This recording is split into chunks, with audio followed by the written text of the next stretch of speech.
Hello everyone and welcome back to my YouTube channel. Today we're gonna be making a common favorite dish for the Africans and Indians, that is carrot chapati. So I'm going to use carrot. I have 1 carrot, milk, and usual all-purpose flour, sugar and salt. So I'll begin by grating my carrots. You need them to be very small size.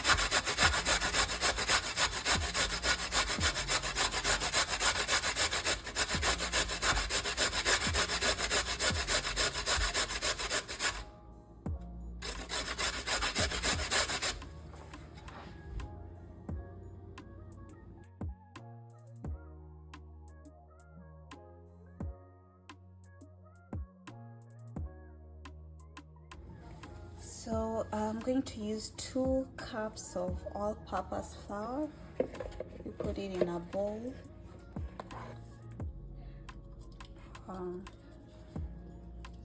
So this is chapati for like a dinner of 2 people. So if you're making dinner for a larger family, consider adding more flour.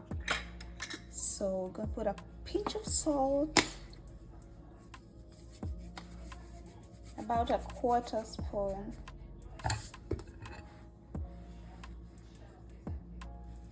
and then we have this is a tablespoon, 2 tablespoons of sugar, and that depends on your liking. If you like your chapati sweet. 1,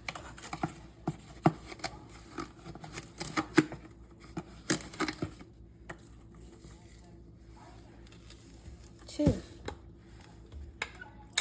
So we're going to begin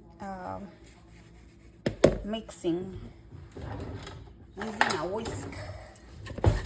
So this is such a simple recipe, especially if you're making for a few people. You know, it doesn't take much time. That's done.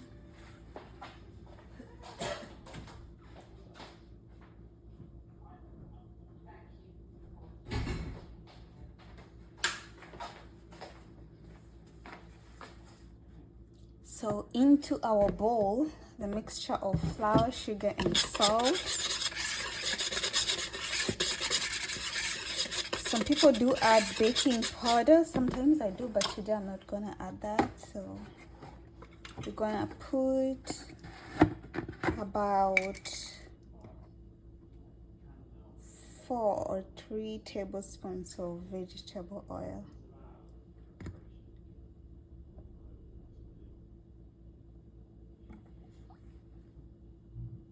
2, 3.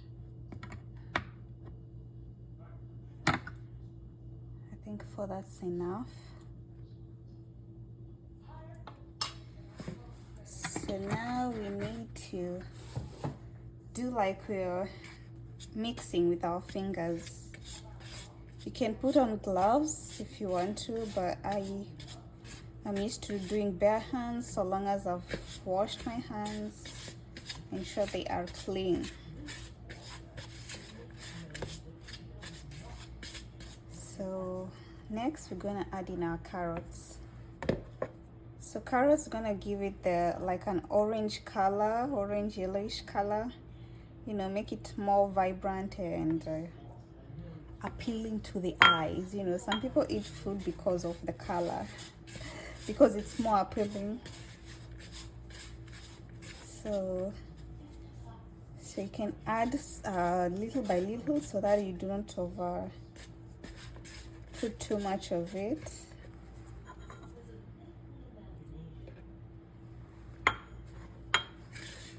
Usually we would use water to mix the dough or knead the dough, but I'm gonna use milk. That's why we have our milk over here. So I'm gonna use milk, and this will just enhance it to make it more flavorful and even more soft. So we're gonna add milk bits by bits.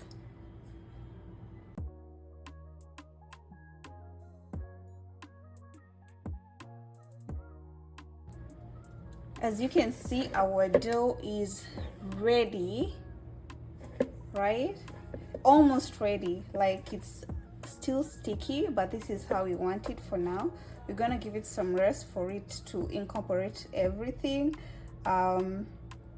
you know, for the gluten to do its thing. And we're gonna come back. We're gonna cover it with like a cloth or a cling film, and then come back on the next step.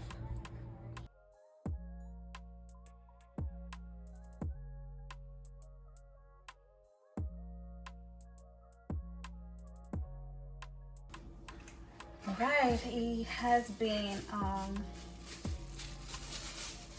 more than 30 minutes. Okay, approximately like 35 to 40 minutes since I left my dough to rest, and it's looking absolutely well done. Not well done, but just gorgeous, the way we want it. So what we're going to do, we're going to knead it from the surface because it's more steady and firm, just to make it less sticky, so that we complete the process of our chapatis. As you can see, I've put some vegetable oil here. That's, you're gonna see what you're going to use it for in our next process. So step. So easy. Some people say kneading chapati is rather tasky. I agree, it is tasky because it needs a lot of strength. I mean, you can, if you have a mixer, you can do the fast mixing of the dough via the mixer. Actually, you can do the complete process, but this is how we were taught, you know. For those know, they know. Okay, we no longer need the bowl, so we get rid of that. I'm gonna slice this. So get a knife.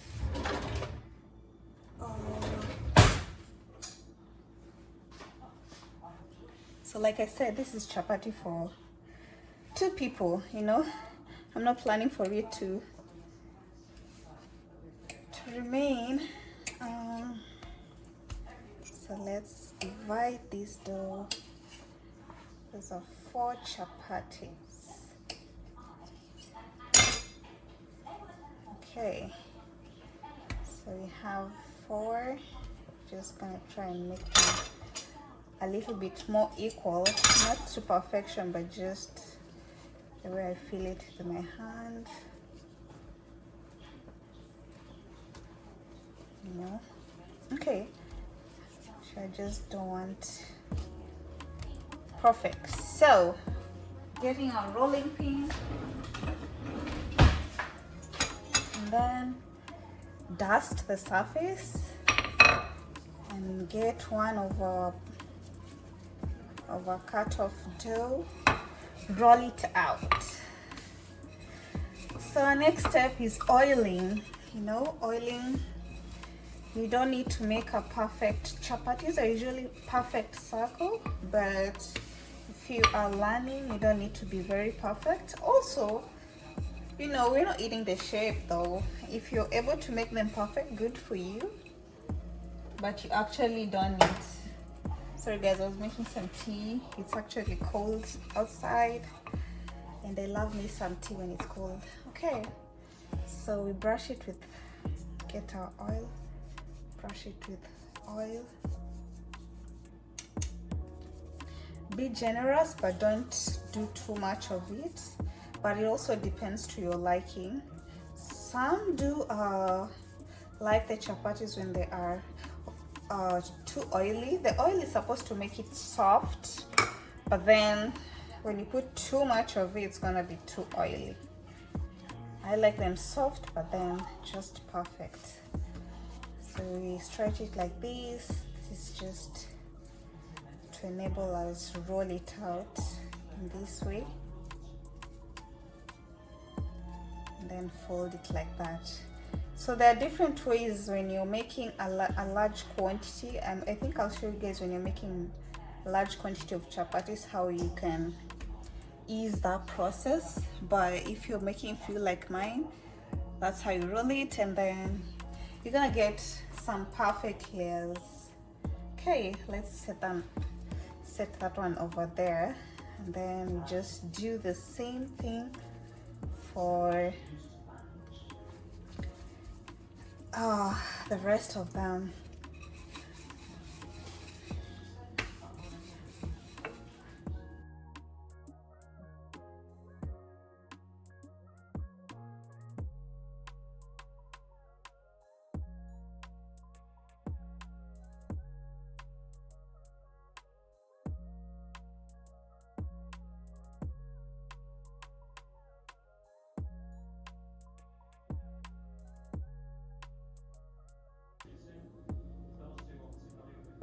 There you go, guys. There we have our 4 rolled out chapatis. Okay, you're just gonna do the same thing, cover them for a few minutes, not too long, maybe 10 or so, with a cling film, as you can see.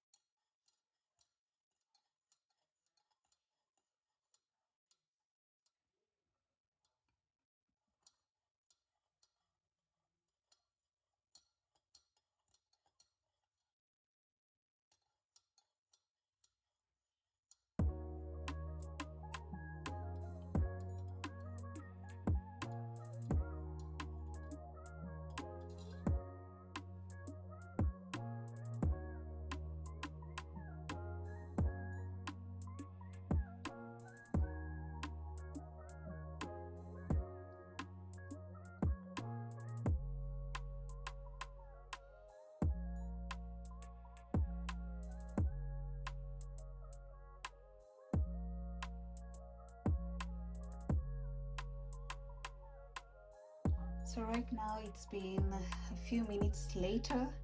We are warming the pan. For you to make your chapatis, the pan needs to be at least hot, not even warm, hot. So that's what we're doing. And our rolled out dough are set. As you can see, they're looking gorgeous and it has softened. You see, when you leave out your dough, it's, you know, the gluten comes together. I don't know the biology or, you know, what goes behind that, but it works out itself and becomes soft and easy to roll it out on the surface and make a perfect circle, or rather something close to a circle. So we let our pan to be hot enough.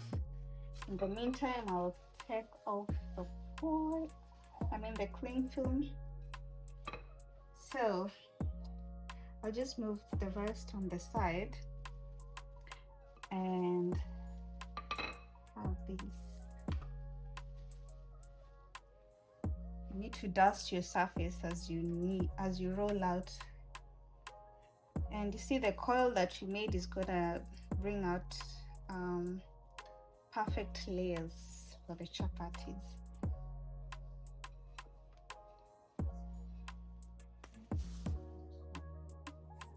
And it's usually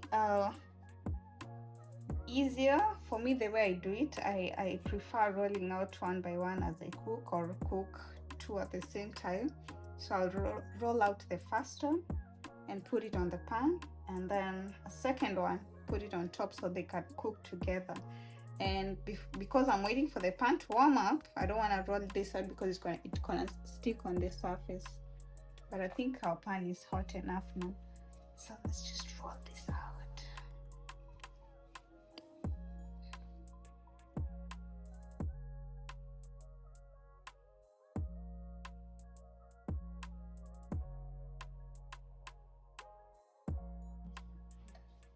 So we place our rolled out chapati, the first one. See, almost a perfect circle. Some people would say it's perfect, but then I know there are people who makes it more perfect. Anywhoosies. So you gotta be fast when you're doing chapatis, especially if you're doing it alone, because you want to roll out, or rather this is my method. I roll out as I cook, and you have to be careful with the heat, but you cook on low heat. So you keep on regulating the temperature so that the pan does not overheat to burn your chapatis, and it's not too low that it is undercooking, you know, because if it's undercooking, it's gonna dry out on the pan. So as you see, it's bubbling, that means it's cooking well. We have to overturn nice and dry. So you have to place the second one on the dry side so that it does not stick together like that. So there are people who can cook like 2, 3, 4 piles, and there's so many different ways of cooking chapatis, but this is my simple way, and especially when you're cooking fewer chapatis. So you can also do one, but that's too slow. All right, and you see, you have to be very fast, because once you see it's bubbling and turning brown, it's cooking and you don't want it to burn. So once it turns, you have to make sure all sides have, so you get to spin like this. That's just to ensure the heat is spreading out evenly, you know, things that we were told by our mothers and grandmothers. So also, if you're not a master of, you know, holding the chapatis with your own hands, be careful not to get burned. There are tools for that, but if you're used to it, just go ahead. So what you've seen is me flipping on the other side to also burn, and then you're gonna begin spreading some oil on the chapatis. Moisturize them now. Now this is the final part. As it finalizes cooking, we flip it on the other side.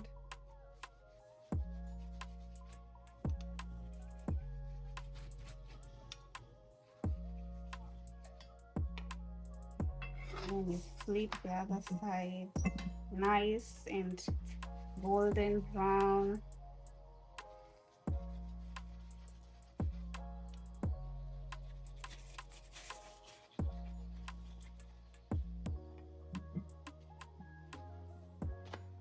Final side. So as you're doing this, you know, the bottom one is completing its cook. So you just make sure you've oiled all sides the same way you cooked all sides. So this is how you can check if the chapati is cooking, is well cooked. You take a sneak peek using your spatula, and as you can see, it's turning a nice golden brown. Flip it on the other side. So make sure you're just flipping to ensure that all sides are cooked well, and you don't get to put one side too long on the pan. So yeah, that's the simple way of making chapatis, and you can make them as fast. You don't have to make like 20, you know, 15 chapatis, especially if it's for few people. If you're craving chapati, you can just do a quick one for yourself. See, that's really nice and golden. Yum. And you can always know when it's drying out and just add spread some vegetable oil. And you can also use I'll show you guys if you want to use ghee instead of vegetable oil. Still works. So the oil just prevents it from drying out. So now this one is ready on both sides, as you can see. So you can go ahead and put it in your container, your serving dish, or you know, just a bowl that you can cover. There are people who don't cover. I'm using a small bowl, so I'm just gonna fold it into half and place it like that. When you use a bowl that you can cover, you help to lock in the moisture so that the chapati remains, you know, soft if you let it out and you can see the chapati is so soft because you know it's like a butterfly. And that's done as well. So that's it for our chapatis. Turn off the heat. Those are our 4 chapatis for dinner tonight.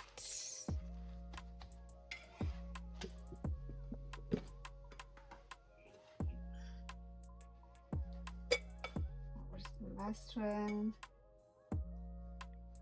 Just to ensure that's all inside. It's well covered, just to prevent it from